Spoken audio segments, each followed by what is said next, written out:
চতুর্থ শ্রেণীর শিক্ষার্থীবৃন্দ, আশা করি তোমরা ভালো আছো।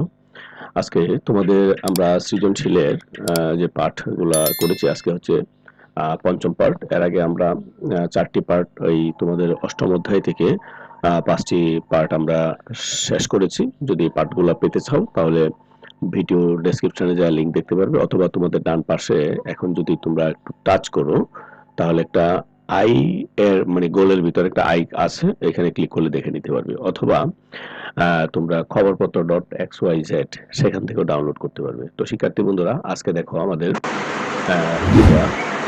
প্রথম যে প্রশ্নটি দেখো, প্রশ্ন নম্বর হচ্ছে 13, কিন্তু এর আগে আমাদের চারটা চলে গিয়েছিল 3 থেকে 12টি। আজকের 1 নম্বর তো কি আছে দেখো, এখানে 4টি লাইন। প্রথমে একত্রে জ্বলার পর লাল রঙের লাইট 6 মিনিট, হলুদ রঙের লাইট 9 মিনিট, নীল রঙের লাইট 12 মিনিট এবং সবুজ রঙের লাইট 15 মিনিট পর পর চলে। প্রথমে 4টি একসাথে জ্বলেছিল, তারপর কি হয়েছে, এটা এই সময় সময় জ্বলতেছে। তো এখানে কি বলছে দেখো, যে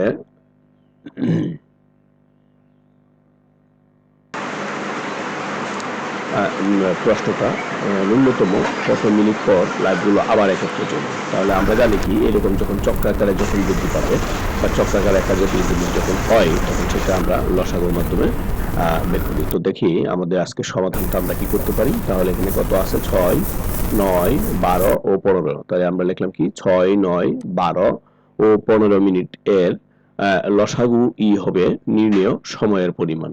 তাহলে এখন আমরা কি করব, এগুলো লসাগু করব। লসাগু দেখো এখানে আমরা যেটা করছি 6, 9, 2, 5। তো আমরা জানি কি, যেগুলোকে যখন আমরা লসাগু করব, এমন একটা মৌলিক সংখ্যা দ্বারা ভাগ করব যেটাকে একাধিক সংখ্যাকে আমরা ভাগ করতে পারি।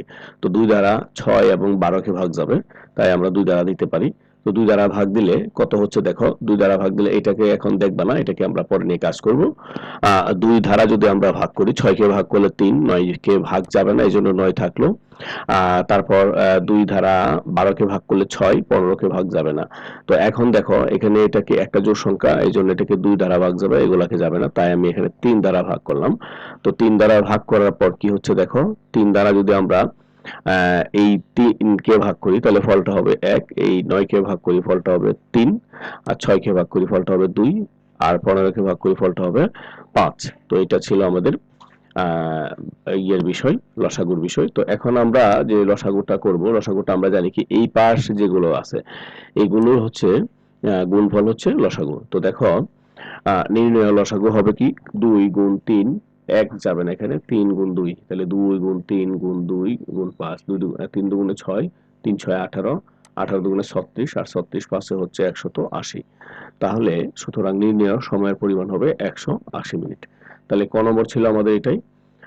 খ নম্বর যে প্রশ্নটা দেখো, খ নম্বর প্রশ্নটা বলছে লাইটগুলো সন্ধ্যার 7টায় একত্রে যদি জ্বলে তাহলে ন্যূনতম কটার সময় মানে পুনরায় আবার একত্রে জ্বলবে। তাহলে আমরা কি ক নম্বরে যেটা দেখেছিলাম দেখো, ক হতে পাই কি পেয়েছিলাম আমরা, যে পরবর্তীতে সবগুলো লাইট এখন যেটা সময় জ্বলতেছে তার ঠিক 180 মিনিট পর জ্বলবে।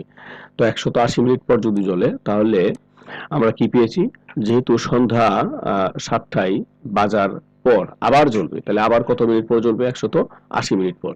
তাহলে 180 মিনিট হবে 7টা, আর হচ্ছে 180 মিনিট। তো 180 মিনিট এটা আছে কি ঘন্টায়, তাই না? আমরা জানি কি 60 মিনিট সমান 1 ঘন্টা। তাই 60 দ্বারা যদি 180কে ভাগ করি তাহলে হবে এটা কত, 3 ঘন্টা।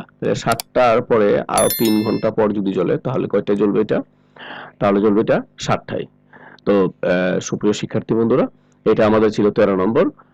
তো দেখি তারপরে মানে 13 নম্বর বলতে আজকের 1 নম্বর। তারপর দেখি আমাদের আজকে 2 নম্বর প্রশ্নটা কি। 2 নম্বর প্রশ্নটা হচ্ছে, ফরহাদ তার বাগানের জন্য কিছু চারা গাছ ক্রয় করলো, মানে তার বাগানে কিছু লাগাবে।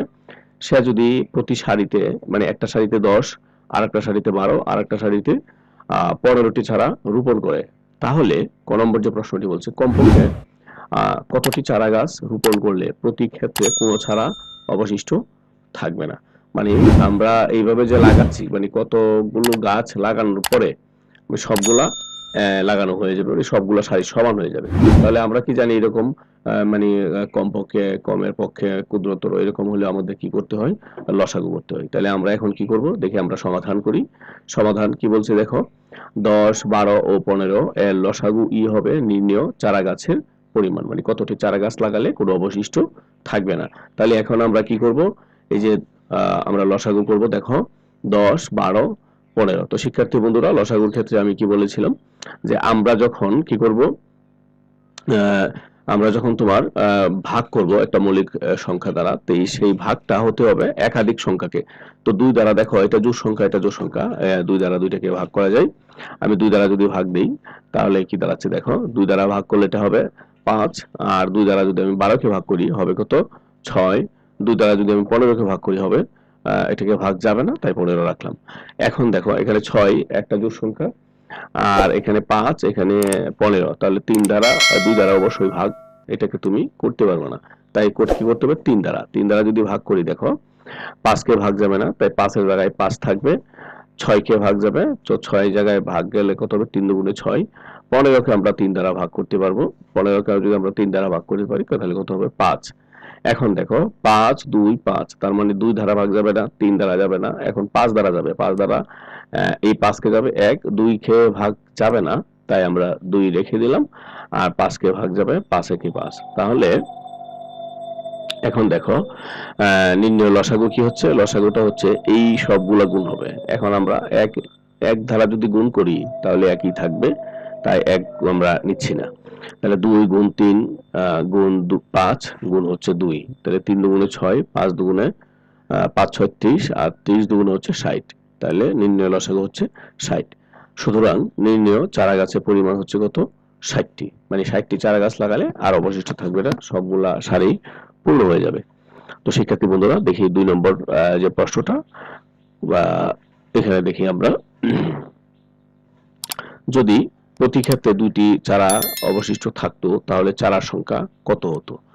তাহলে দেখো আমরা কি পেয়েছি, চারার সংখ্যা এখানে কতটি? ক হতে পাই চারা গাছের সংখ্যা 60টি। এখন 2টি করে অবশিষ্ট থাকলে তাহলে কয়টি হবে? যদি 2টি করে অবশিষ্ট থাকে তাহলে এই 60 এর সাথে 2 যোগ করব, তাহলে হবে কয়টি? 62টি। উত্তর হবে 62টি। তো তারপরে এখানে আহ, আজকের যে শেষ প্রশ্নটি হচ্ছে দেখো, আহ, ক নম্বরে, যে আজিজ সাহেব 45টি কালো, 48টি লাল ও 66টি হলুদ রঙের পেন্সিল কয়েকজন শিক্ষার্থীর মধ্যে ভাগ করে দিতে চান। এখন প্রশ্ন নম্বর হচ্ছে, পেন্সিলগুলো সর্বাধিক কতজন শিক্ষার্থীর মধ্যে সমানভাবে ভাগ করে দিতে পারে? তো শিক্ষার্থী বন্ধুরা, আমরা আগেই জেনেছি যে সর্বাধিক, সবচেয়ে বেশি, বৃহত্তর এরকম হলে আমাদের কি করতে হয়? আমাদেরকে গসাগু করতে হবে। তাহলে আমরা কি গসাগু করব? এই যে 45, 48, 66 এগুলা গসাগু। তাহলে আমরা সমাধানটা দেখি। সমাধানটা হচ্ছে কি, 45, 48 ও 66 এর গসাগু হবে নির্ণেয় শিক্ষার্থীর সংখ্যা। তাহলে এখন আমরা গসাগু করব কত? 45, 48, 46। তো শিক্ষার্থী বন্ধুরা, আমরা কি জানি যে প্রত্যেকটা সংখ্যাকে, গসাগুর ক্ষেত্রে প্রত্যেকটা সংখ্যাকে ভাগ করা যাবে এমন একটি বিভাজ্য মৌলিক সংখ্যা নিতে হবে। তাহলে এখানে দেখো, আমরা যেটা করতে যাচ্ছি, এটাকে 2 ধারা 2টাকে ভাগ করা যাবে। 48 এবং 66কে 3 যাবে না, 45কে কিন্তু 2 ধারা তুমি বিভাজ্য করতে পারবে না। তাই আমাকে কি করতে হবে? আহ, উম,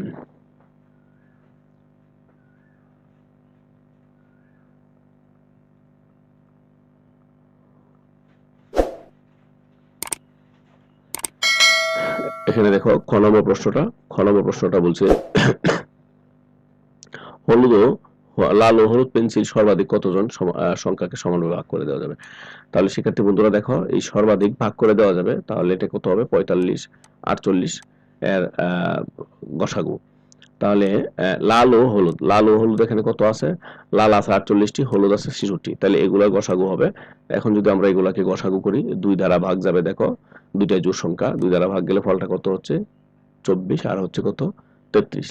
এগুলাকে কিন্তু আবার তুমি 2 দ্বারা দিতে পারবে না, একটাকে যাবে। 3 দ্বারা যখন ভাগ দিবা তাহলে কত হবে? 8, আর হচ্ছে 11। তো শিক্ষার্থী বন্ধুরা, গসাগু কোনটি হবে? নির্ণয় গসাগু হবে এগুলা কেন হচ্ছে? আমরা জানি কি, উপরে এইগুলো, এই পাশে যেগুলা থাকে, যেগুলা দ্বারা আমরা বিভাজ্য করেছি, এগুলার গুণফল হবে গসাগু। তাহলে 2 গুণ 3, তাহলে 2 গুণ 3 কত হচ্ছে? 6। তাহলে এটা গসাগু হচ্ছে 6, তাহলে এই লাল আর হলুদ রঙের পেন্সিল আমরা সর্বোচ্চ 6 জনের মধ্যে দিতে পারবো। তাহলে নির্ণয় শিক্ষার্থীর সংখ্যা 6।